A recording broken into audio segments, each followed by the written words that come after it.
1장 16절 17절 말씀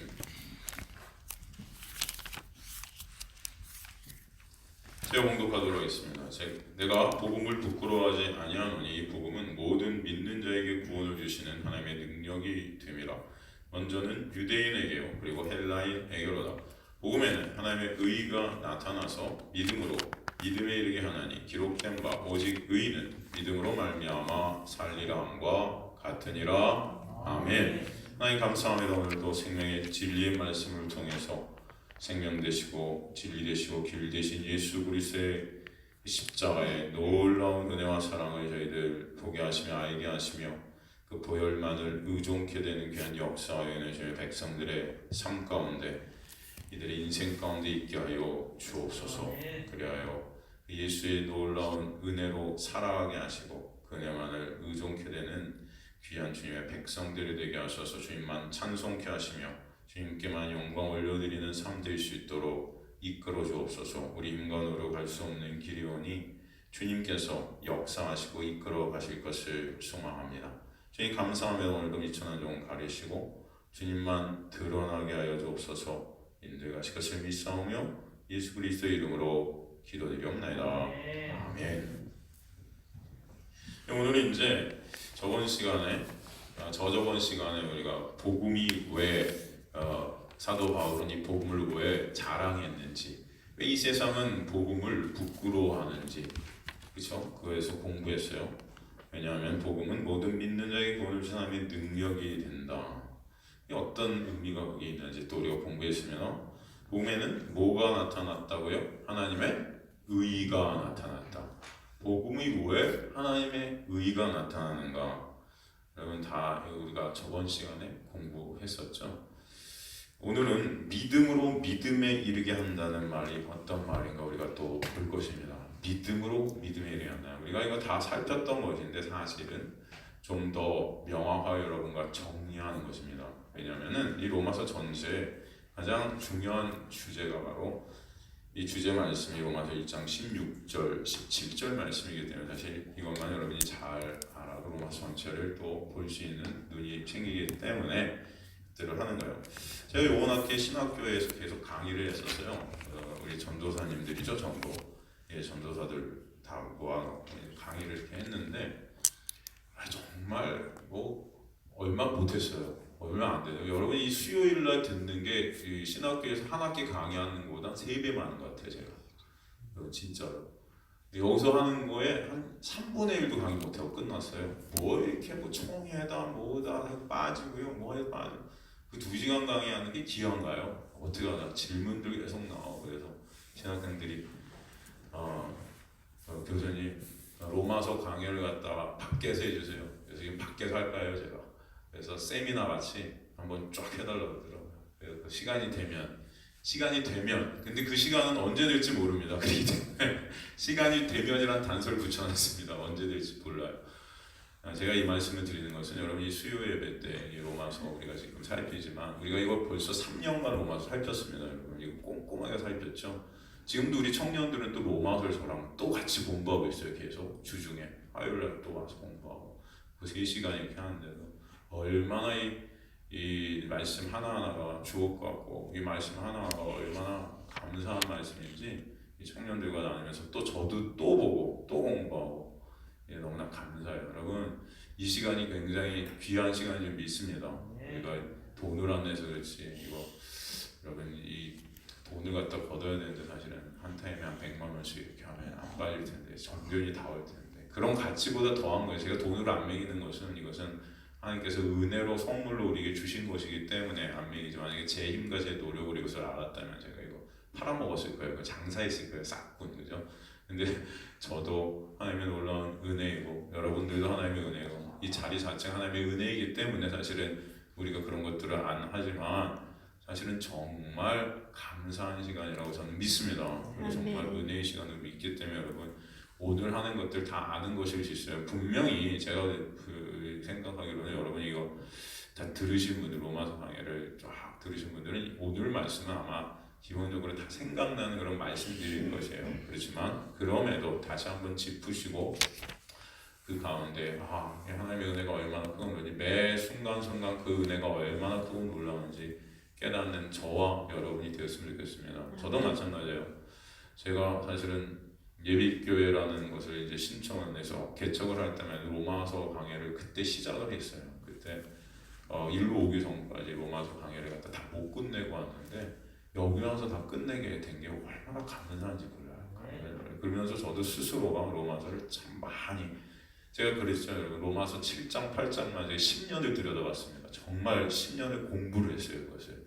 근데 이게 내 힘으로 내 의지로 깨달아지는 게 절대 아니더라. 어느 순간 하나님께서 은혜로 알게 해주시는 것들이 정말 많아요. 그러니까 이게 성령의 감동으로 성경을 쓰여졌기 때문에 여러분의 성령께서 계시면은 분명히 오늘 이 시간도 성령의 인도하심에 따라 여러분 이곳에 오게 하신 줄 믿습니다. 그래서 알게 하시는, 깨닫게 하시는 거예요. 이게 굉장히 중요한 것입니다. 그러니까 지혜 있다고, 머리가 있다고 말씀을 아는 게 절대 아니에요. 가만히 보면은 여러분 그 안산홍 그런 거 아세요? 하나님께. 안산홍 아니다. JMS가 뭐지? 정명서. 여러분 들어보셨어요? 정명서? 예, 들어본 것 같아요. 그래요? 예. 거기 완전 이단이거든요. 예. 거기 정말 재밌어요. 정명석이 옛날에 독일로 도망온 적이 있거든요. 저희 집사람이 슈투트가르트 극장에서 노래할 때 그 근처 집을 얻었고 정명석이 그 어떤 한국 사람 합창단 사람과 함께 지냈던 것을 지냈던 적이 있어요. 그래서 제가 그때 알았는데 제 친구 한 명이 어느 독일의 집에 초대를 받았는데 딱 갔더니 한국 사람인데 많은 큰 액자에 마치 그 아버지 사진같이 이렇게 쫙 이 증명사진 큰 걸 갖다 걸어놨더래요. 그래갖고 제 친구가 독일 애한테 이 사람 한국 사람 같은데 누구야? 그랬더니 이 사람을 모르냐고 우리 교주님이라고 그랬더니요. 그러니까 누군데 그랬더니 정명석이래요. 근데 그 정명석 옛날에 무슨 그것이 알고 싶단가 그 추정 60년 거기서 이렇게 한 거 여러분 보셨어요? 정말 웃기죠? 설교하는 거 들어보셨어요? 여기 들어봤는데 정말 말 같지도 않은 설교를 하고 앉아있는데 어떻게 설교하는지 아세요? 설교가 뭐냐면은 주제가 껌 팔았냐예요. 성도들이 쫙 모여있으면은 요번 주에 이렇게 껌 판 실적이 별로 없어 니네 막 그래요. 그렇지. 왜 이렇게 껌들이 안 팔려 요즘 그러는 거죠. 이게 설교예요 여러분. 근데 거기 진짜 많이 앉아있어요 사람들이. 이게 미친 거죠. 이게 정말 미친 노릇이죠 제가 볼 때는. 근데 그 중에 여러분 서울대학교 다니는 청년들이 얼마나 많은지 몰라요 거기. 아세요? 이게 머리가 좋다고 예수님 하는 거 아니에요 이게. 그러니까 머리가 좋다고 성경하는 게 아니에요. 걔네들 서울대 갈 정도면 머리가 그래도 세상적으로 볼 때 좋았을 거 아닙니까? 근데 왜 이렇게 많은 서울대생들이 거기 껌 팔았냐에 앉아있어요. 왜 껌 장사가 요즘 왜 이 모양이 목걸이냐고 막 욕해요 성도들한테. 잘 왜 안 팔아오냐고. 축구대회가 열렸는데 전교인 체육대회. 와 여러분 그거 이 정명석이 골을 딱 잡으면은 이 막 달려오는 사람이 파도가 홍해가 갈라지지 골이 샥 갈라지면 정명석 혼자 또 하고 골을 딱 넣는 순간 사회자가 마이크에다가 우리 정명석 교주님께서 24번째 골을 혼자 넣으셨습니다. 웃지? 그래서 거기선 심각하더라요. 그러니까 난리 박수치고 여러분. 할리우드 액션. 제가 볼 때는 이런 코미디가 없는데 저희는 웃는데 거기 있는 사람들은 심각해요. 여러분 이게 지금 사탄 마귀가 벌이는 이 종교 사기극입니다. 근데 거기 왜 이렇게 사람들이 많아요? 진짜 많아요. 꽉 찼어요. 세상에. 그걸 부흥이라고 해요 여러분? 사람들만 많이 모으면 부흥입니까? 아이고 다 지옥 백성들 만드는군요. 절대 여러분 속지 마세요. 제발 제대로 된 복음을 아시고 하나님의 말씀을 정말 좀 알아가세요. 그리고 가르치세요. 여러분 배우셔서 잘 가르치세요. 성령께서 여러분 안에서 복음을 듣게 하실 줄 믿습니다. 하나님께 택한 백성들에게는 이 복음을 듣게 하시는 은혜가 있어요. 안타까워서 그래. 안타까워서 여러분 이 세상에 그런 재림예수, 정명석 씨가 재림예수라거든요. 우리나라에 30명 이상이 재림예수입니다. 오늘도 저한테 두꺼운 책자가 하나 왔어요. 보니까 이 근처에서 보냈더구만요. 초막절 재림예수파? 아주 지났다가 본 것 같아요. 초막절 재림예수 저한테 책자를 보냈어요. 오토바자고 보낸 건지 정말 하여튼간 별 단체들이 다 있어요. 그거는 근데 제가 볼 땐 그래요. 그런 이게 딱 겉으로 보기에 이단이다. 그런 건 오히려 나아요. 안 가면 그만이니까. 신천지, 무슨 정명석, 안상홍 또 많지요. 안상홍이 죽으니까 어머님 하나님 그 부인한테 그 영이 들어왔다 해갖고 어머님 하나님이 창조가 됐잖아요. 거긴 또 그죠? 참 별 이단들. 이 안상홍 중에 같은 경우도 여러분 생긴 지가 얼마 안 되는데 거기가 벌써 20만인가 30만인가 부흥했죠. 와, 하나님의 은혜네 진짜. 여러분. 그런데 뭐 엄청나요. 그런데 차라리 이단이다. 그래서 안 가는데 더 교묘한 건 뭔지 아세요? 이 교회들이에요. 교회들. 여러분 그걸 하셔야 돼요. 여러분 눈을 제발 뜨셔야 될 텐데 오히려 이놈의 교회들이 문제예요. 제가 교회를 비판하려고 하는 게 아니고 제발 여러분 당시 예수님 당시에도 바리새인들은 지네가 정통인 줄 알았어요. 예? 그 예수님이 근데 그 바리새인들 뭐라고 그러니까 니네가 전도를 그렇게 열심히 하는데 다 지옥 백성들 만들고 있구나. 지금 우리 교회들의 모습이 이런 모습인 것을 아셔야 돼요. 제발 복음을 복음답게 복음답게 하는 건 진짜 복음이 뭔지 여러분 좀 이 시간 알아셨으면 좋겠어요. 그죠?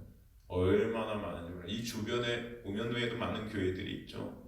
거기 다니는 성도들을 좀 가끔 이렇게 우연찮게 이렇게 만나지 뭐 하여튼 이렇게 막 들어요. 그 안에 교회들의 설교들의 모습들 얼마나 사람들을 갖다 사람들 한 명 한 명 돈으로 보는 것 같아. 돈. 제가 볼 때 교회가 요즘 여러분을 돈으로 보는 정말 여러분 제발 이 세상 육적인 것에서 좀 눈이 좀 돌아서셔서 영적인 예수 그리스도만을 바라보시는 은혜가 있게 되길 간절히 소망합니다.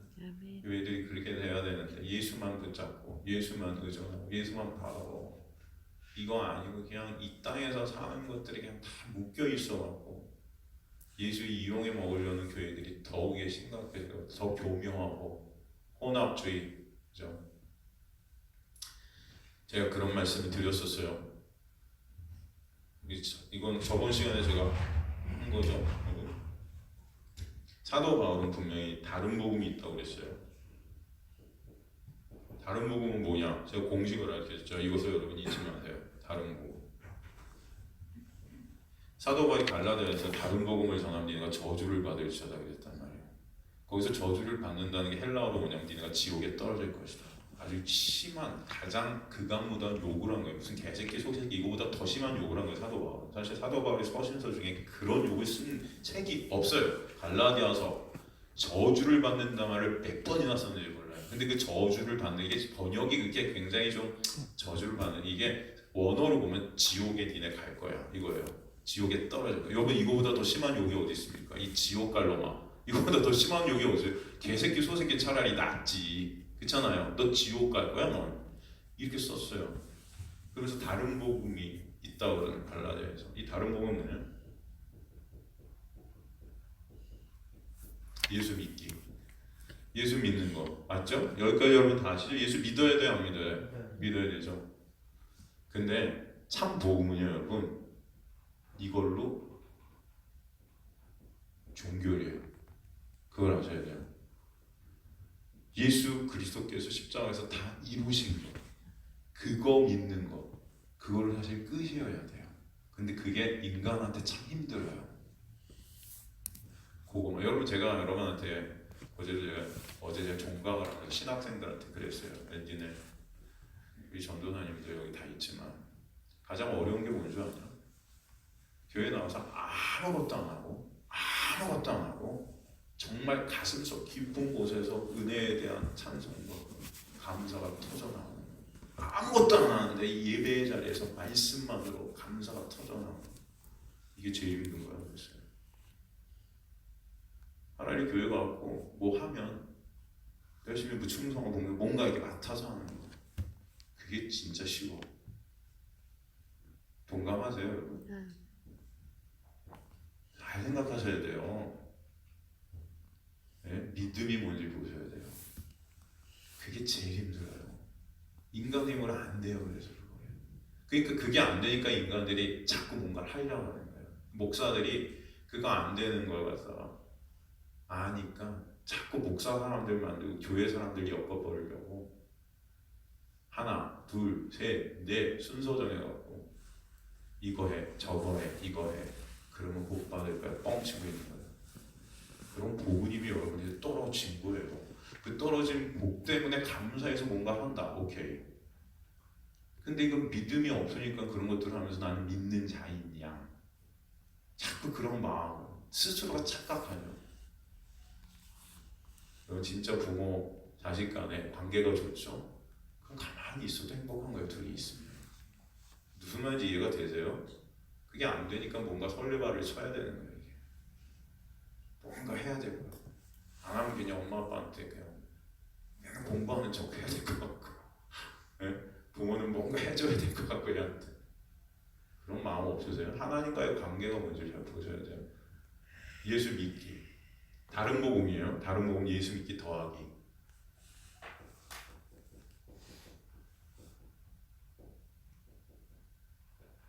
말씀대로 살기.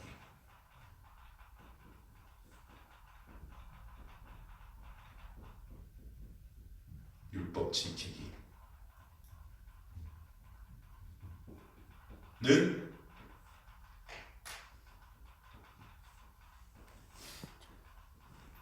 온전한 복음. 이게 다른 복음이에요. 우린 이거를 온전한 복음으로 착각해요. 사탄 마귀는 이걸 온전한 복음이라고 우리한테 착각하게 만들어서 인간의 행위를 붙들게 만들어요. 자꾸.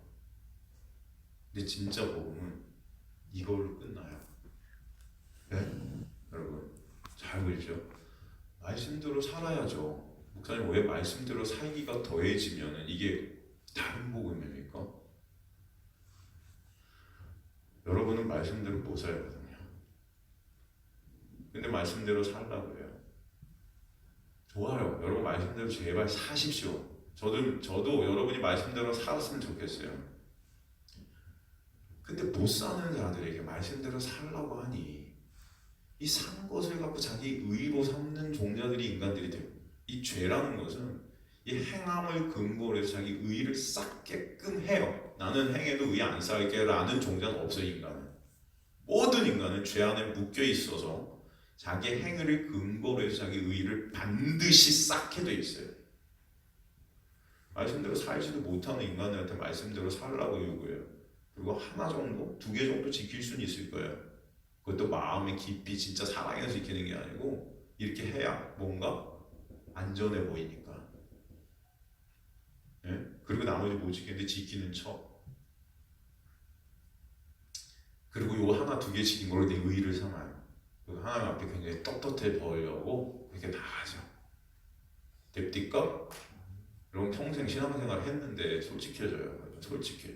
저도 평생에서 모태신앙이에요. 저도 하루에 3시간씩 기도하고 하루에 3시간씩 말씀하고 전도? 저만큼 전도 많이 하는 사람 없어요. 제가 그 의로 삼으면 최고입니다. 전도의 달인은 아닌데 전도의 열심으로는 제가 이제 당해낼 자가 없어요. 저는 유학 가서도 다른 직업을 해볼 때도 매주 전도 나왔어요. 혼자 전도지만큼씩 들고 누가 나가라고 것도 아니고 저 독일 사람들 무덤 앞에 가고 전도하고 공동묘지 앞에 가면 이사 가는 애 아파트에 전도지 다 꽂고 만나는 사람들 독일어로 전도하려고. 이런 모든 어떤 종교의 행위들로 싸우면 제가 잃을 거예요. 여러분. 저 앞에서 할 말이 없으실 거예요. 여러분. 전도에 대해서 제가 잘 알아요. 저를. 그렇다고 여러분 마음에 기쁨이 있을까요? 감사가 있을까요?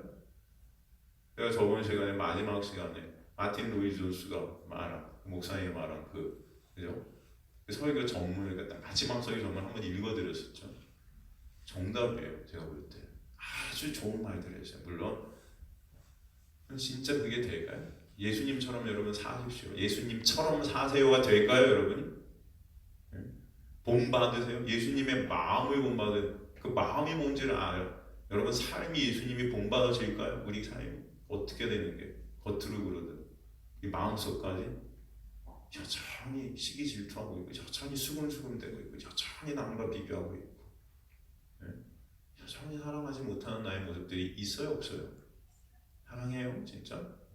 그런데 말씀대로 살기, 그러면 온전한 복음이 있는데, 그래서 할례도 받고 그런 어떤 이런 겉으로 치장하는 것들을 갖다 해서 구원을 갖다 온전히 이루라. 어떻게 예수님만 믿어? 이건 예수님 믿어야 되냐면 이걸로는 아니지 하고 거짓 선자들이 가는. 지금의 교회들의 모습이 그잖아. 예수 믿으려면. 근데 왜? 제가 오늘도 어떤 교회 그 예를 들던데 무슨 뭐 세례를 갖다가 받으라고 했대. 근데 세례를 받는 믿음이 없대. 그분이 나는 세례를 받을 어떤 믿음이 없는데 그래도 이제 시간이 됐으니까 세례를 받으라고. 당신 시간이 됐으니까 받으라고. 이 세례는 마치 주민등록증과 같은 거라 교회 나오고 시간이 되면 받아도 된다. 미친놈. 세례가 그런 거예요? 네? 주민등록증이에요 여러분? 야 그렇겠다. 주민등록증 중에 하늘나라 주민등록증 많이 되네요. 저는 오늘 새로운 걸 많이 배워요. 이렇게 여러분 믿음이 없는데도 이렇게 받으면 돼요? 그냥 세례 받으면 끝나요 여러분? 내가 예수님을 믿는 것 같아. 예수님이 누군지도 모르는데 때가 되니까 2년 정도 지나면 받고 나니까 뭐 1번, 2번, 3번, 4번, 5번, 6번, 7번, 10번 뭐 이렇게 쫙 해요. 11조를 꼭 하기, 뭘 꼭 하기, 뭘 꼭 하기, 뭘 꼭 하기 사인하라고 그래.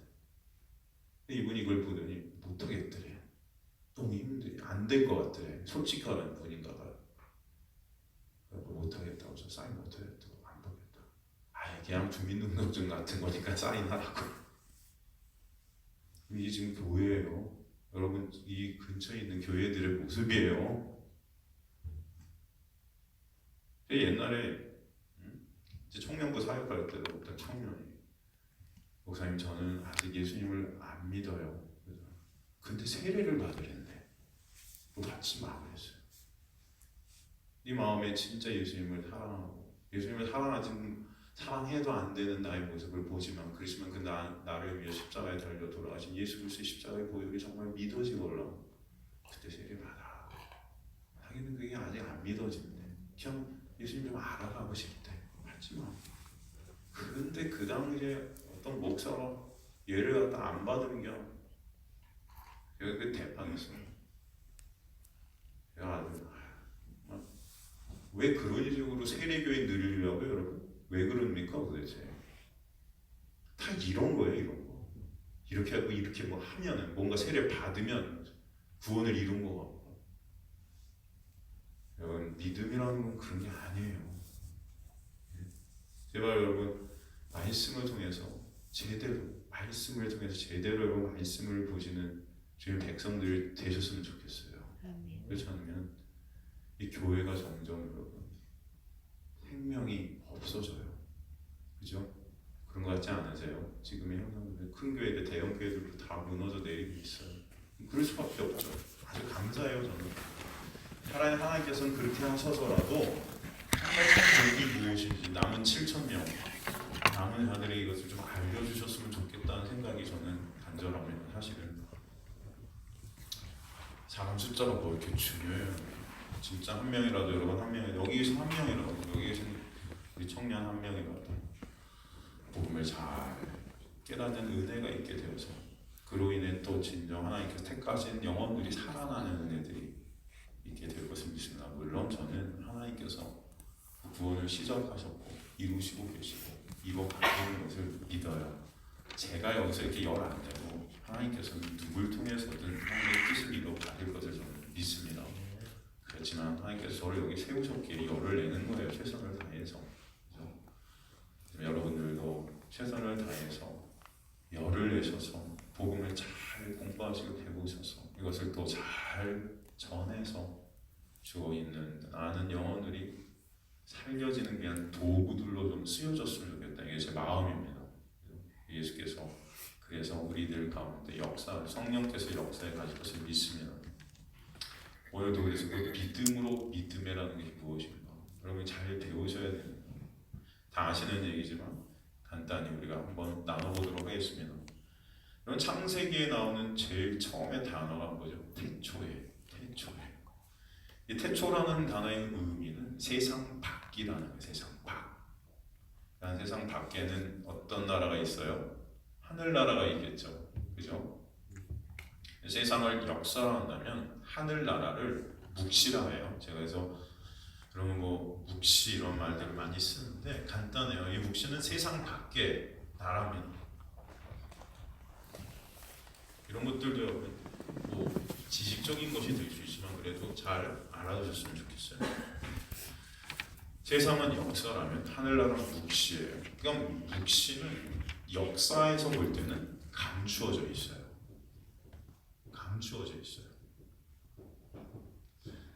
묵시는 세상에서 보면 감추어진 세계예요. 하나님은 왜 보이는 이 세상을 창조하셨는가 하면 보이지 않는 이 묵시를 갖다가 보이는 세상을 통해서 좀 나타내고자 하시는 마음이 있어요.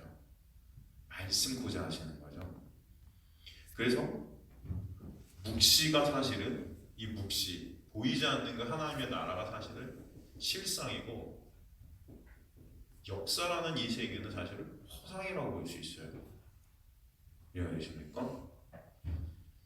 묵시가 실상이고 역사는 허상이에요. 그러니까 역사라는 모형으로 하나님께서 이 용도를 다하게 되면 이 역사는 언젠가 다 어떻게 돼요? 무너져 내릴 것입니다. 다 이 역사라는 것은 언젠가 다 사라질 거예요. 이 베드로 전후서 같은 데 보면 그래서 하나님께서 언젠가 이것을 다 쓸어버리신다 그러죠? 다 없애버리신대요. 용도가 다하면 이거의 도구들이 다 되게 되면 그렇게 되면 하늘에 속한 성도는 세상을 가지고 묵시를 바라보는 자들이 돼야 돼요. 이해가 되십니까? 이 세상 속에 여러분 하나님께서 여러분 남겨놓으시는데 이 세상 속에 예를 들어서 뭐 여러분의 삶들이 있죠. 또 하나님께서 가정을 허락해 주시고 우리 또 교회를 허락해 주시고 한 이 여러 가지 우리 사무 회사 뭐 이런 세상 속에서 이런 여러 가지 인간관계 이 모든 것을 통해서 사실은 뭘 보는 자들이 되냐면 성도들이란 작자들은 뭘 봐야 되냐면 이 묵시 하나님의 세계를 볼 줄 아는 자들이 돼야 되는 거예요. 그죠? 가정 가운데서도 마찬가지죠. 가정에 여러 가지 문제들이 있고 어려움들이 있고 많은 것들이 있지만 그 모든 자녀들의 문제 또 남편과 아내 간의 문제 여러 가지 그런 것들을 통해서도 교회와 예수 그리스도를 볼 줄 알고 그런 것을 통해서 인생을 역사에 가신 그 하나님의 놀라운 은혜 묵시의 그 놀라운 실상들을 그 모든 현상들을 통해서 바라볼 수 있는 그럴 때 그런 문제조차도 하나님의 은혜구나라는 것을 깨달으시는 그런 일들이 이렇게 하시는 거죠. 성경은 묵시를 또 다른 말로 영이라고 합니다. 영. 그리고 역사를 육이라 그래요. 영과 육이 있는 거죠. 영과 육은 실상과 모양으로 존재 양식이 완전히 달라요. 그러니 당연히 육의 입장에서 볼 때 영인 이 묵시에 관한 이야기들은 어떨까요? 다 낯선 얘기겠죠? 다 이해할 수 없는 이성적으로는 이게 이해가 안 되는 감추어진 비밀 같은 얘기일 거예요. 그죠? 그래서 이 하나님 나라가 비밀이라 감춰져 있다, 은닉돼 있다는 것입니다. 그러니 당연 예수님의 이야기인 복음은 낯선 방언처럼 이 역사 속에서 들리는 거죠. 육의 사람들에게는. 그러므로 복음은 이성으로 절대 감지될 수 있어요, 없어요? 없어요. 이것들을 이성으로 자꾸 감지해내려고 하는 것 자체가 인본주의화 되는 거예요. 그러니까 마치 뭐 교육을 받으면 구원을 받을 거 같고 뭐 이렇게 하면 될 거 같고 무슨 뭐 법칙을 만들고 구원의 법칙, 뭐 은혜 받는 법칙 자꾸 인간들이 뭔가를 만들어내는데 사실 이것은 이성으로 감지될 수 없는 것들이에요. 이 땅에 오신 예수께서 성경을 푸실 때 당시 성경 박사들이었던 서기관들과 대제사장들 또 무슨 그런 그들이 풀었던 그런 성경 박사들이 풀었던 해석과 완전히 다른 해석을 내놓으셨으면 아시죠? 깜짝 놀라요. 그들이 그래서 깜짝 놀라요. 그래서 유대인들은 예수님의 설교를 듣고 뭐라고 하냐면 굉장히 기이했다. 아주 깜짝 놀랐다. 기이했다. 이게 처음 듣는 완전 생소한 얘기였다는 것입니다. 예수님의 설교를 듣고 예수님과 당시 율법사들, 서기관들이 성경 해석이 완전히 달랐기 때문이에요. 그럼 그들 성경 박사라고 했는데 지네가 전통이라고 그랬는데 갑자기 예수님이 나타나. 예수님은 목수 아니에요. 목수. 저 일자 어떻게 보면은 정규 신학 교육을 받지도 않은 자였어요. 근데 그 예수께서 푸르신 성경 방법이 그들이 그때까지 내놓던 해석과는 너무 다르니까, 그죠? 한편으로는 기이하고 한편은 어때요? 열받죠. 네가 뭔데 우리가 2000년 동안 쌓아놓은 이 신학의 정통을 깨뜨리고 있어. 그러니까 결국은 다음에 어떻게 해요? 십자가로 몰고 가는 거예요. 인간들이 그래요. 자기와 다르면 이단이거든요. 예수님이 이단 된 거죠. 신성모독죄, 그죠? 기존에 하던 성경 해석의 틀에 벗어난 예수님의 해석이 유대인들 입장에서 보면 완전히 이단, 십자가에 죽여야 될 것들이었어요. 그래서 예수님은 사실 이 세상 입장에서 볼 땐 이단이에요. 역으로 예수님이 이 땅에 오심으로 인해서 이 세상의 모든 인간이 하나님 앞에 또 이단으로 드러나 버립니다. 그죠? 그들이 쌓았던 서로가 서로를 용납하지 못하면 서로가 서로에게 이단이 됐던 거죠. 여러분, 유대교의 신앙을 한마디로 말하면 어떤 신앙이라고 할 수 있죠? 유대교, 당시 예수님 당시에 진리가 전통이라고 여겼던 그 유대교의 신앙을 갖다가 한마디로 하면 어떤 신앙으로 말할 수 있습니까? 재림. 재림?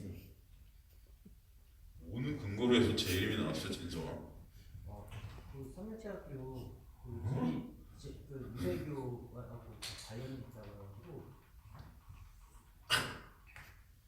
무슨 대학교? 삼육대학교.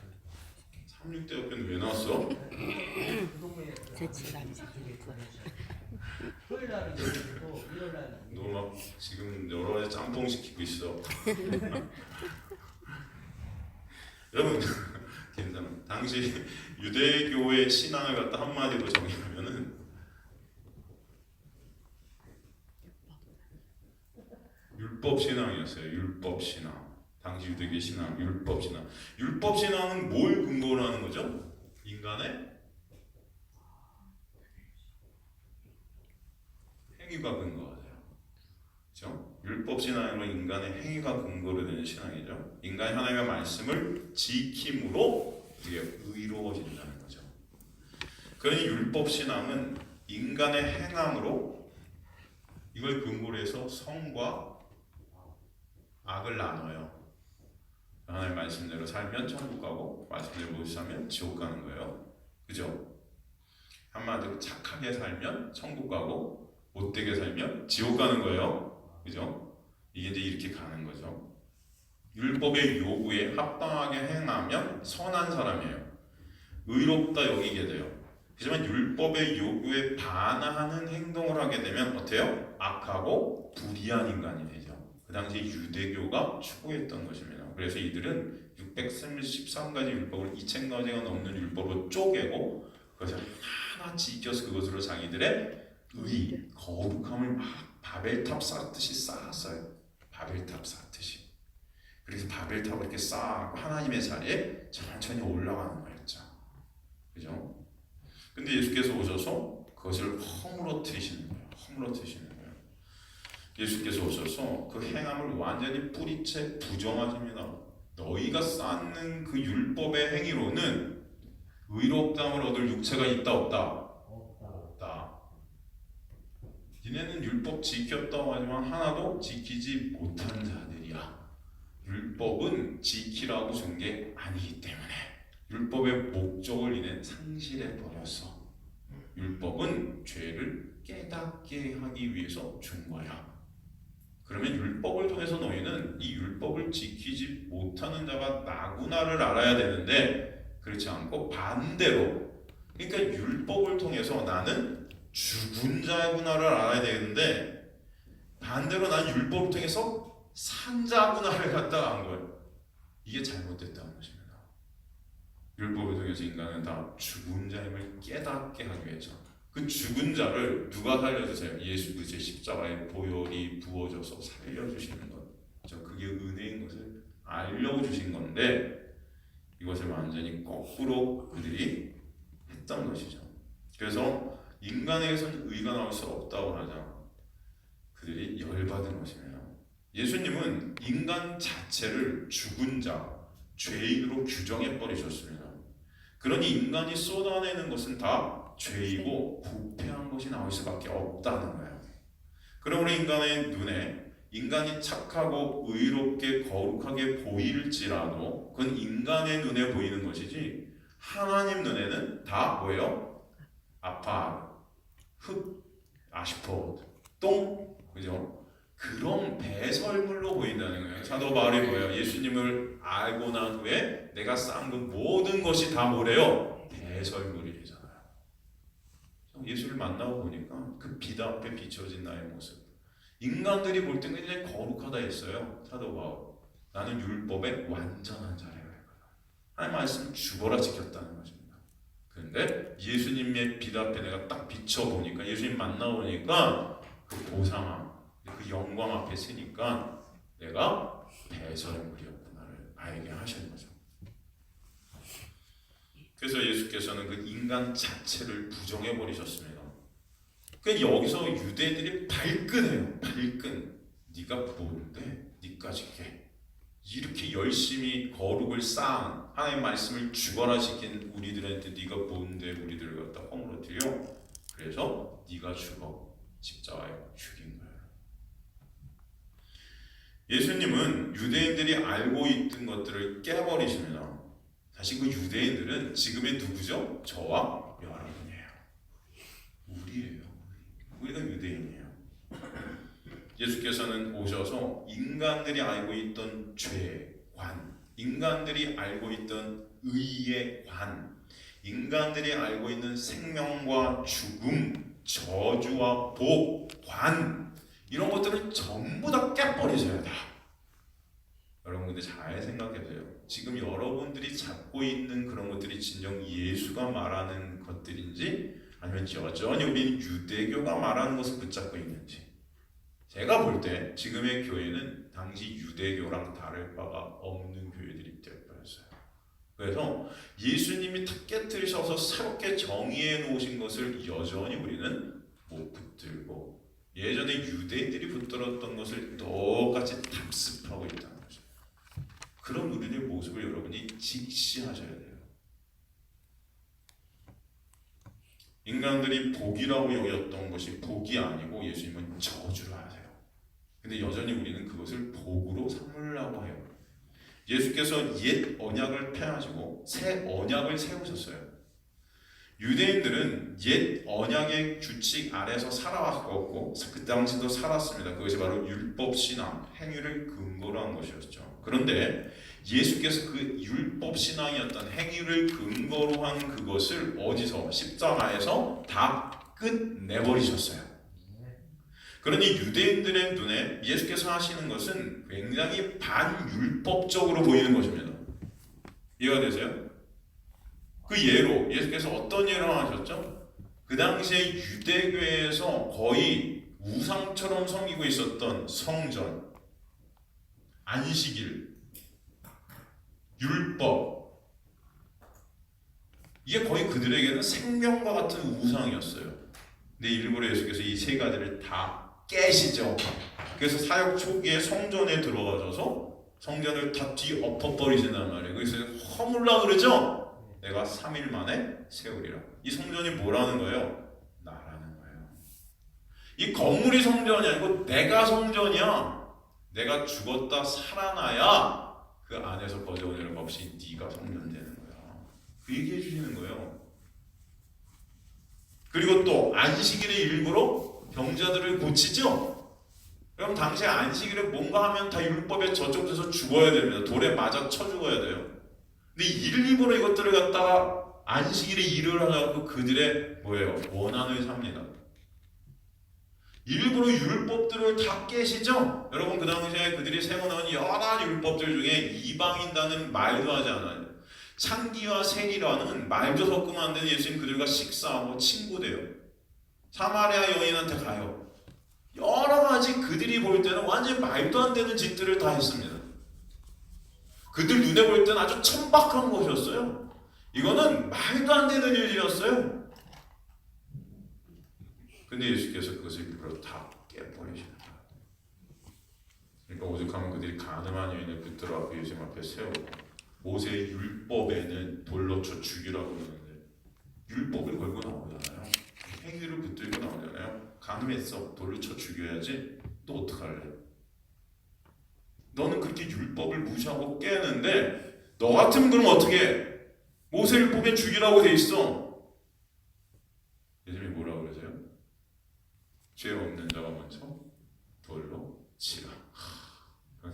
이런 거 들으면은 정말 여러분 우리가 알고 있는 기독교랑 완전 딴판인 거예요. 이게 다 떠나가죠. 왜? 신에도 걸리니까. 여러분 근데 정말 강교한 게 뭔지 아세요? 그들이 거기서 왜 떠났겠어요? 여전히 지네가 의인이라고 착각하고 있는 거예요. 물론 그 앞에 다 걸리죠. 하지만 내가 나와서 다시 한번 의로운 행위를 쌓아서 네 앞에 한번 나타나 줄게. 만약에 그들이 진짜 나는 할 수 없는 죄만을 쌓을 수밖에 없는 그런 죄인이구나가 정말 절실히 그의 예수의 그 질문 앞에 깨졌다면 거기서 떠나면 안 되죠. 무릎 꿇어야죠. 불쌍히 여겨주세요. 저 어떡하죠? 근데 누구만 안 떠나요? 가늠한 여인만 안 떠나잖아요. 예수님 뭐라 그래요? 나도 너를 정죄하지 아니하노니. 와, 저는 이런 말씀 들으면 막 이게 소름이 막 이렇게 쫙 끼쳐요, 여러분. 제가 가늠한 여인 같거든요. 진짜 소름이 끼쳐요. 나도 너를. 여러분 예수님은 정죄하실 수 있잖아요. 그렇죠? 예수님 죄가 없으신 분인데 왜 정죄하지 않는다고 하셨을까요? 내가 너의 모습으로 십자가에 달릴 거거든. 내가 죄인 될 거야. 죄인인 내가 어떻게 너를 정죄하겠니? 나도 죄인 됐는데. 야, 거기서 그냥 사랑이 막 묻어나지 않아요, 여러분? 내가 너의 죄로 십자가에 달려서 너를 의인되게 할 거야. 그러니 아무도 너를 정죄할 수 있어요, 없어요? 없어. 나도 안 해. 가서 다시는 죄를 짓지 마. 거기서 죄를 짓지 말라는 게 뭘까요? 이들의 율법 신앙적인 율법 사고 체계에서의 죄를 말하는 걸까요? 네? 여러분 그 여인이 평생 살면서 그럼 죄를 한 번도 안 졌을까요? 어떻게 생각하세요? 이제 완전히 뭐 예수님처럼 됐을까요? 그래서 가서 너 죄 짓지 마 이렇게 명령하신 걸까요? 예수님께서 주신 죄관이 깨졌다니까요. 거기서 주신 죄관이란 게 뭐예요? 착하게 살고 율법 지키는 거예요. 거기서 그 여인이 끌려왔던 건데 모세의 율법 때문에 끌려왔어요. 그건 이제 지키라는 그 죄관을 설명하신 걸까요? 절대 아니죠. 새로운 죄관이 생기죠. 진짜 죄는 뭐죠? 예수 믿지 않는 것. 가서 다시는 죄 짓지 말라는 것은 도덕 윤리적인 여러분의 어떤 기준에서 여러분의 가치 판단 상정되는 그런 죄들을 말하는 게 아니에요. 나만 바라봐. 어떤 순간에도 내 안에 거하렴. 근데 그것을 내가 하게 할 거야. 그런 것들을 여러분 이렇게 읽고 있으면 저는 굉장히 감사해요. 사실은 이게 복음이고 그 죄라는 것. 네 자신 정죄하지만 내 안에 있을 때 예수 안에 있는 자에는 결코 정죄함이 없나니. 근데 인간들이 지 행위들을 의존하고 있으니까 여전히 정죄를 내가 내 자신에게 퍼붓고 있죠. 그리고 그 정죄로 남도 정죄해야 하네요. 그 죄 짓지 마. 네가 진짜 나를 믿는 믿음 안에 거하는 자가 될 때는 정말로 감사와 기쁨이 어떤 순간에도 있게 할 거야. 물론 여전히 그 싸움은 우리 역사 속에서 계속됩니다. 사탕마귀면 여러분의 행위를 근거로 여러분이 계속 참소해요. 네 꼬락서니 봐라. 너 요 정도밖에 안 되지. 근데 예수께서 그때 뭐라고 해요? 그런 너를 위해 십자가에서 내가 달려서 모든 죄를 다 테텔레스타이 처리해 버렸단다. 지불해 버렸단다. 내 보혈이. 그거 뭐라는 거예요? 그럴 때 감사하라.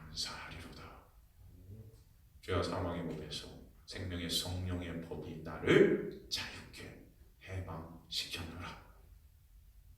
그럼 그 은혜가 여러분에게 진정 믿어지는 역사가 있게 되길 간절히 소망합니다. 이게 복음이에요.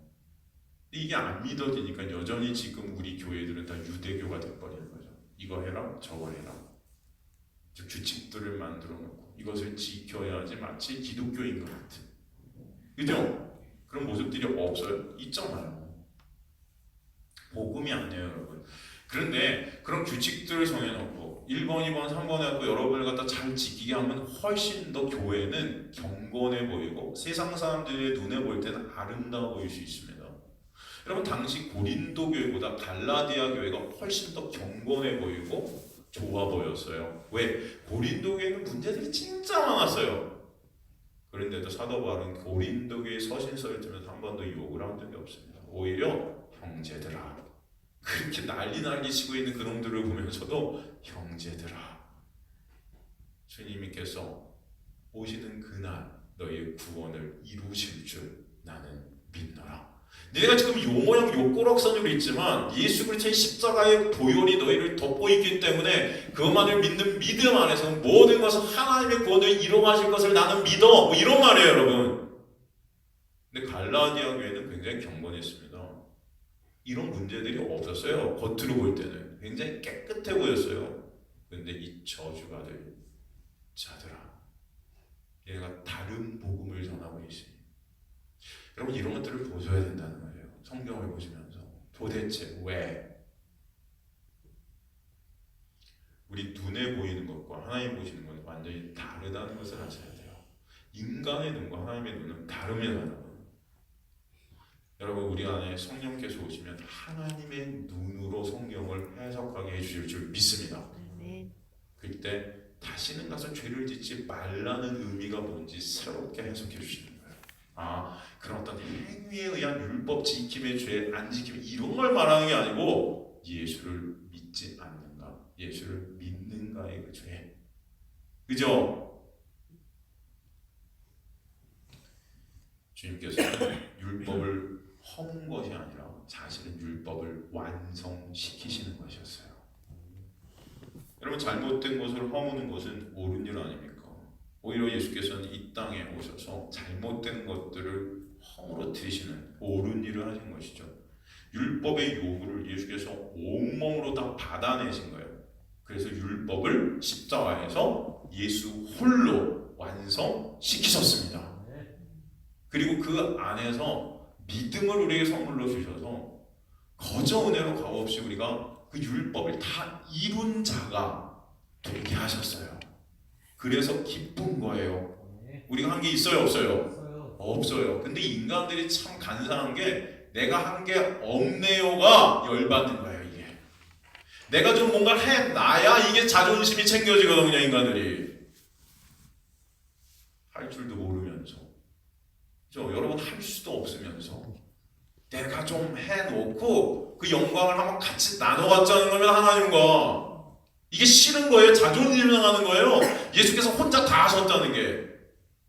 왜? 영광은 예수님만 받으셔야 되는데 인간이 받고 싶은 마음이 있어요, 없어요? 있거든요.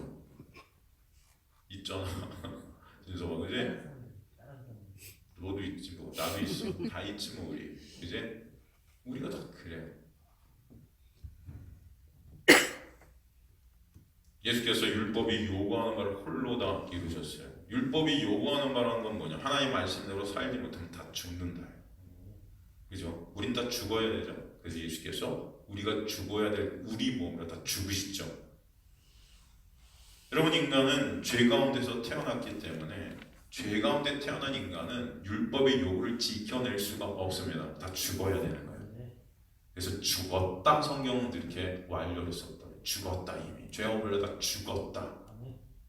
그런데 예수께서 그런 우리로 죽으셨죠. 율법에 의한 정죄를 다 십자가에서 받아내셔서 이 사실을 믿는 사람과 믿지 않는 사람이 나뉘게 되죠. 그래서 예수의 자기 백성들은 이것을 받아들이게 하시고 자기 백성이 아닌 자들은 받아들이지 못하게 하는 두 인간으로 나뉘는 것입니다. 예수께서 하신 행동이나 말씀이 율법을 세우고 완성하는 것으로 여러분 보인다면 그 사람은 유대인과 다른 눈을 갖고 있는 사람이라고 보시면 맞아요. 성경은 이런 사람을 뭐라고 그래요? 하나님으로부터 난 자다 그래요. 누구로부터 난 자? 하나님으로부터 난 자. 인간의 행위와 인간의 노력과 인간의 공의가 안에 들어갔다? 안 들어갔다. 오직 하나님으로부터 난 거예요. 율법을 지킴으로 의로워지는 것이 아니라 예수를 믿음으로 의로워진다, 믿어지는 자.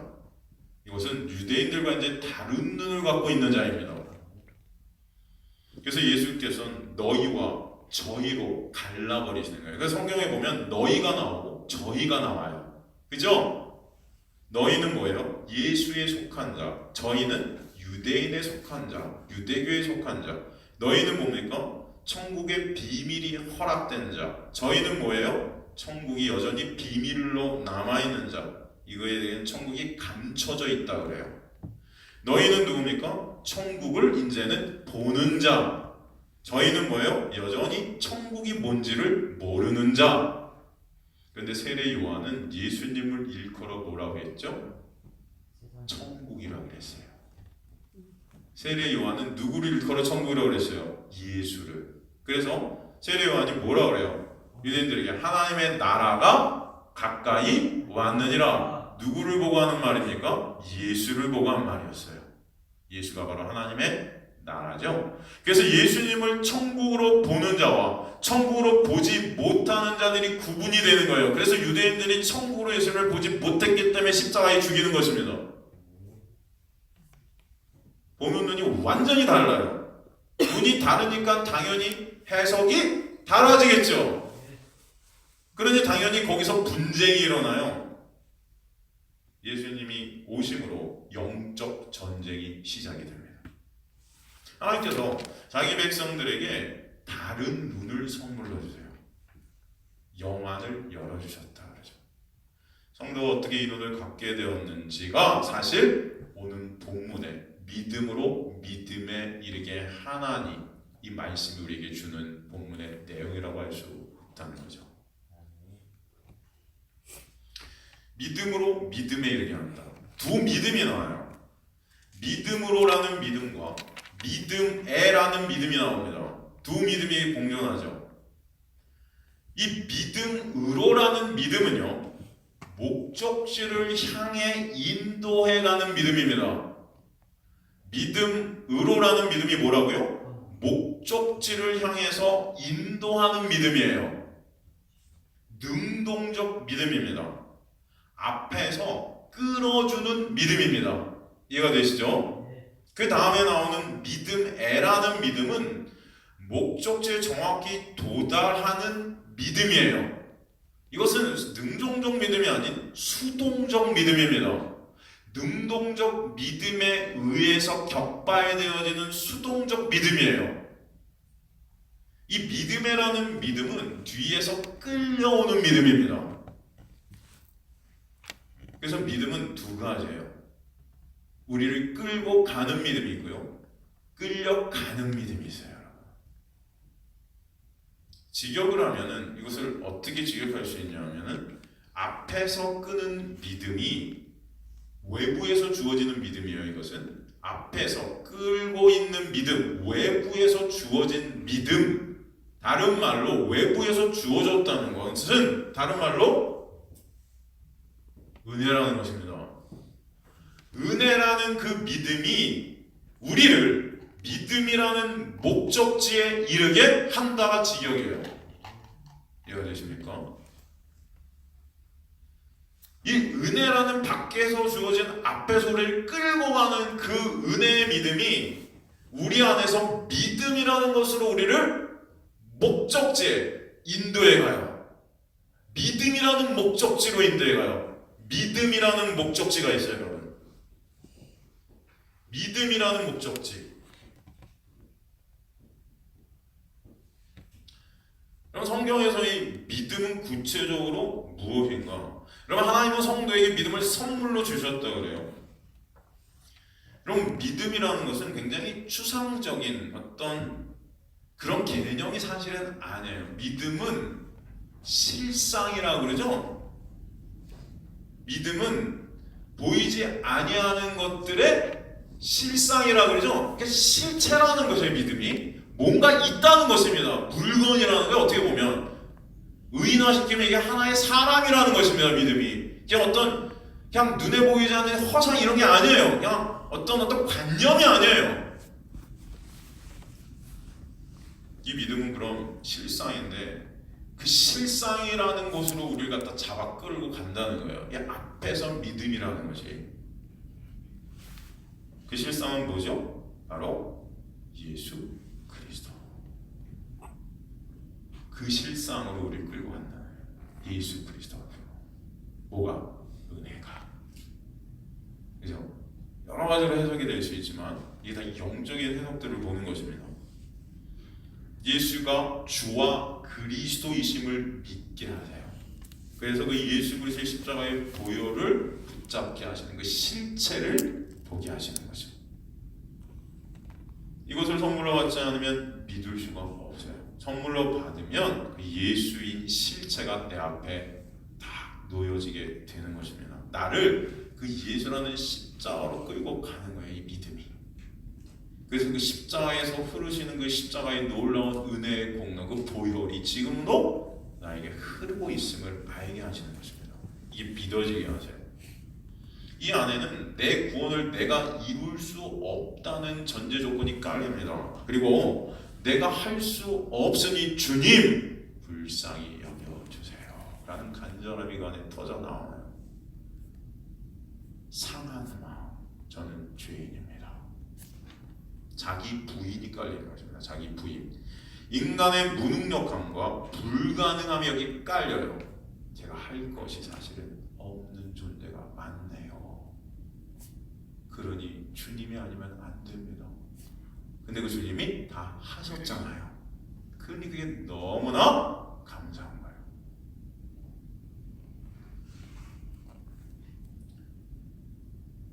이 얘기만 하고 끝내도록 하겠습니다. 이 시간이 너무 빨리 가는 것 같아요. 누가복음 18장 35절에 43절을 보면요. 누가복음 18장 35절에 43절을 보면은 누가복음 18장 35절에서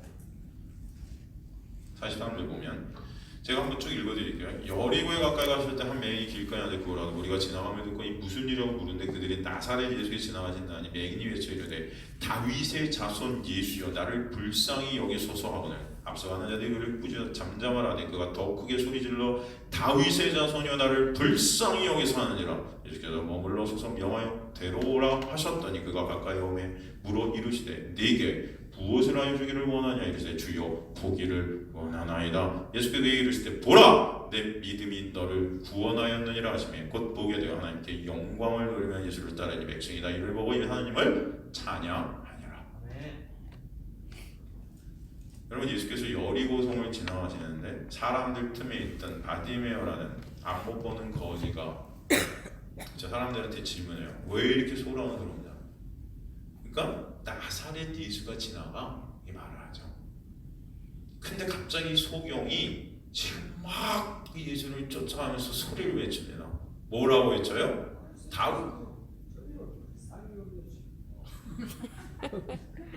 그래 고마우셔서 다윗의 자손 예수여 나를 불쌍히 여겨주십시오. 이거 진석이가 제일 많이 하는 말이네. 진짜 많이. 그래? 다윗의 자손 예수여 나를 불쌍히 이걸 외쳐요. 이 무슨 의미일까요? 다윗의 자손 예수라는 게요. 족보에서 다윗의 족보에 있다고? 아니야 그 예수님하고 그 다윗하고 연결됐다고? 그래. 그게 무슨 의미일까? 다윗의 자손 예수라는 것은 예수께서 누구시다? 바로 우리를 구원할 메시아다. 그죠? 그 의미예요. 간단해요, 여러분. 바디메오는 지금 예수님을 뭐로 보기 시작했어요?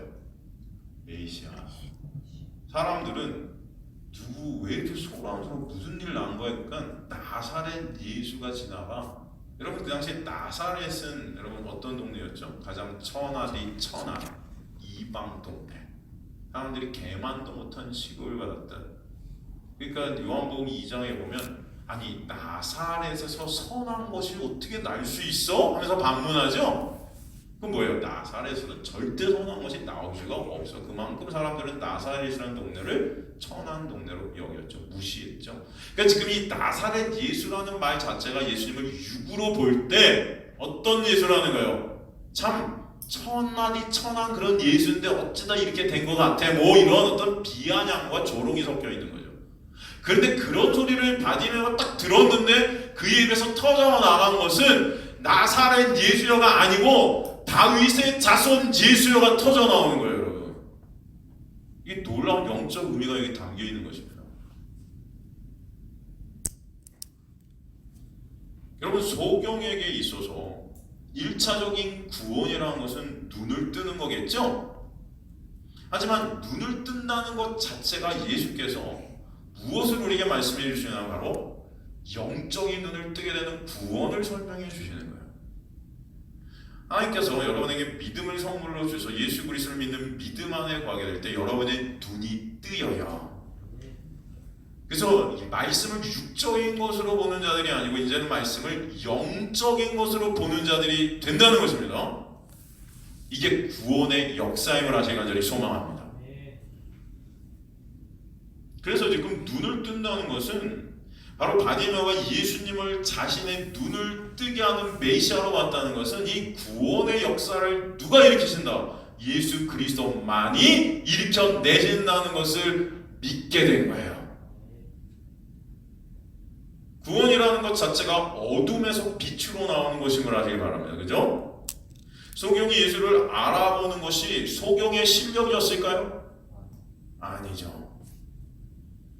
마치 여러분 베드로가 예수를 갖다가 너희가 나를 누구라 하냐, 세상 사람들은 누구라 하냐 했더니 뭐 선지자입니다, 뭐 엘리야입니다. 너희는 나를 누구라 하니까 베드로가 뭐라고 해요? 주는 그리스도시요 하나님의 아들이시니다. 그때 예수님이 뭐라고 해요? 이게 네 실력이야 그래요? 아니야, 이것은 너에게서 나온 것이 아니고 하나님께서 일으켜내신 거야.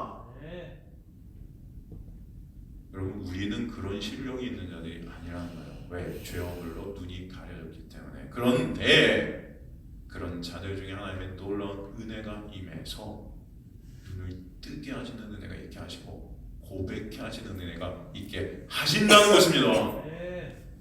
이 바디메오가 바로 그런 거예요. 베드로의 고백이 하나님께서 하신 고백이었듯이 바디메오의 고백 또한 누가 일으켜내신 고백이었을까요? 하나님께서 일으켜내신 고백이었다는 것을 이렇게 설명해 주는 것입니다. 소경과 주변의 사람 간에는 이제 예수를 바라보는 시각이 차이가 나기 시작하는 거죠. 눈을 떴다는 유대인들, 그들은 소경이 아니었지만 자신들이 눈 떴다 생각하는 그런 자들이었지만 예수를 그전 육적인 나사렛 예수로만 봤어요. 그러나 소경은 이제 그를 뭐예요? 다윗의 자손 예수, 메시아로 보기 시작한 것입니다. 이것은 하늘과 땅만큼 큰 차이가 있는 거예요. 영과 육의 차이입니다. 여러분, 바디메오는 이제 예수를 육적 예수로 보지 않아요. 영적 예수로 봅니다. 그 당시에 예수를 쫓았던 그 많은 사람들이 예수를 육적 예수로 봤어요. 저는 근데 이 시대 기독교가 여전히 그 예수를 육적 예수로 봐요. 그러니 그들이 예수님 따라다니면서 요구했던 게 뭐예요? 떡 주세요. 잘 살게 해주세요. 복 주세요. 물질의 복, 건강의 복, 뭐 이런 육적인 것들을 원하는 예수 따라다니면서 그 예수를 임금 삼으려 한 거예요. 왜? 예수님이 이렇게 기적을 보니까 임금 삼으면 오병이어의 기적이 매일 우리에게 떨어질 수 있겠구나. 다 육적인 예수를 보고 있는 것이에요. 그래서 쫓아다니는 거예요. 근데 한순간 기적을 딱 사라뜨리고 내가 십자가에 못 박을 거야 하니까, 못 박고 죽을 거 하니까 다들 떠나죠. 왜? 그들은 여전히 육적 예수인 예수만 따라다녔던 거죠. 그들의 육을 위한 예수, 육을 위한 예수, 그들의 눈에는 그 예수만 보이는 거예요. 그러나 바디메오는 영적 예수로 봅니다. 뭐예요? 죄 가운데 있는 나를 구원하기 위해서. 이 어둠인 세상 속에서 나를 끄집어내실 예수. 이 땅이 내가 온전히 있을 땅이 아니라 언젠가 떠나야 할 땅이고 나를 깨닫게 하시고 하늘에 계신 예수 그리스도, 그 십자가의 보혈만을 의존케 하시는 그 예수, 바디모예 속에 하나님이 주신 믿음이 들어가게 된 것입니다. 그래서 예수께서 내가 선물로 받은 그 믿음이 너를 구원하였노라 라고 말씀해 주신 거예요. 이해가 되시죠? 여러분을 구원한 것은 그래서 하나님의 은혜예요. 저는 이게 너무 감사해요. 예수를 안다는 자들은 예수를 그저 기적만 보고 따라다니는 맛보고 떡을 얻고자 하는 자들이었는데, 오히려 안못 보는 바디메오는 그 예수를 나를 죄 가운데 구원하시는데 영의 눈을 뜨게 하시는 예수로 보게 하신 거예요. 그 믿음, 하나님께서 그에게 믿음이라는 것을 선물로 주신 그 믿음이 결국 나라는 실체를 보게 하는 거야. 이해가 되십니까 여러분? 그래서 여러분들이 말씀을 통해 그 예수라는 실체를 붙잡게 하시는 놀라운 은혜가 있게 되었음을 하시기를 소망합니다. 이게 놀라운 복이에요. 다른 게 복이 아니에요 여러분. 여러분 이 복을 여러분이 받으셨다면 이것 때문에 기뻐하시는 자들도 있길 간절히 소망합니다. 이것 때문에, 다른 것 때문이 아니고 사업자에 대해서 무슨 뭐 건강에 대해서 이게 아니고 진짜 말씀으로 예수를 보는 자가 된, 실상을 붙잡는 자, 이 보혈의 공로만을 의존하게 되는 이 영적인 눈이 열리게 하신 그 하나님의 놀라운 믿음이 선물로 떨어진 이 은혜, 그 믿음이 너를 구원하였노라. 이게 여러분에게 가장 큰 기쁨이 되시게 하시는 거예요. 나를 불쌍히 여겨 주옵소서. 수많은 눈뜬 장님들은요, 예수를 따르면서 세상 것들을 달라 합니다. 정작 구해야 될 죄로부터의 문제는 관심이 없어요. 이런 종들에게 십자가의 보혈에는 관심이 없어요. 이런 교인들이. 그러니까 십자가만 얘기해요. 지겨운 거예요. 이제 이 세상 것들을 달라는 거죠. 예수가 주와 그리스도로 믿어지는 것은 인간의 이성 밖의 문제예요. 인간적인 조건이 이것에 아무런 도움이 되지 못합니다. 인간의 지혜, 배움, 지식, 돈, 권력 등등 집안 배경 상관없어요. 성경은 성령의 감동으로 써있기 때문에 성령께서 여러분의 뚫고 들어서 믿음을 선물로 주신 자들은 이제 예수를 말씀을 통해서 보게 됩니다. 그 은혜가 여러분이 있게 되려 간절히 소망합니다.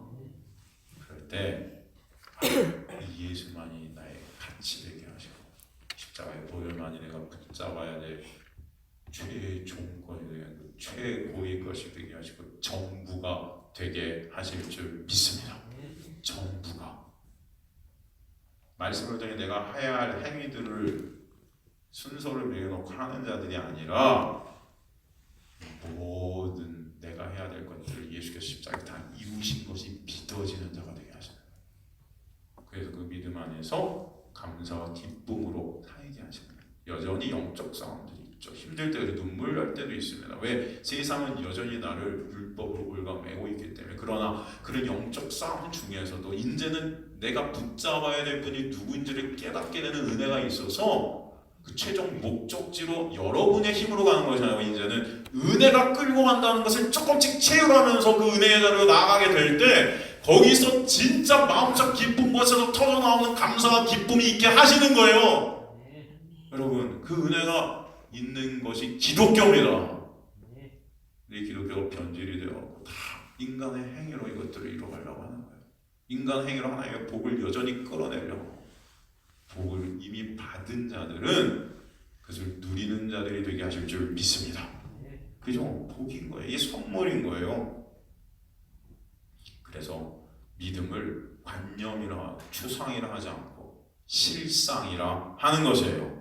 보지 못하는 것을 보게 하시는 거예요. 예수 그리스도를 보게 하시는 것입니다. 바디메오는 이제 그 누구도 예수가 구원자임을 보지 못했는데 눈이 뜨이고 그 앞에 서 있는 예수 그리스도를 보게 되니 그를 따르게 되는 것입니다, 여러분. 네. 은혜가 여러분이 있게 하신 거예요. 제발 그 은혜가 어떤 것인지 알아가는 저와 여러분 되시길 주님으로 간절히 축원합니다. 그래서 오늘도 믿음으로 믿음에 이르게 하시는 은혜가 우리에게 있게 하실 줄 믿습니다. 다음 시간에 이제 믿음으로 산다는 것이 무엇인지 우리가 계속해서 살펴보도록 하겠습니다. 기도하시면 하나님 감사합니다. 오늘도 여기 있는 주님의 백성들을 믿음으로 믿음에 이르게 하시는 놀라운 은혜 가운데 있게 하시니 감사합니다. 우리가 할 수 있는 것이 없지만 주님 그런 우리를 은혜로 매 순간 이끌고 가시기에 감사하고 주님 앞에 영광을 올려드립니다. 모든 것이 주님께서 홀로 행하신 역사에게 너무나 감사하고 아버지 이 복을 진정 누리는 주님의 백성들 될 수 있게 역사하여 주옵소서. 오늘도 우리 그 십자가의 보혈을 바라보는 자들 되게 하시며 그 보혈에서 모든 것이 끝났음을 믿어지는 은혜가 여기는 주님의 백성들의 삶 가운데 있게 하여 주옵소서. 감사드리며 예수 그리스도의 이름으로 기도드리옵나이다. 아멘. 하늘에 계신 우리 아버지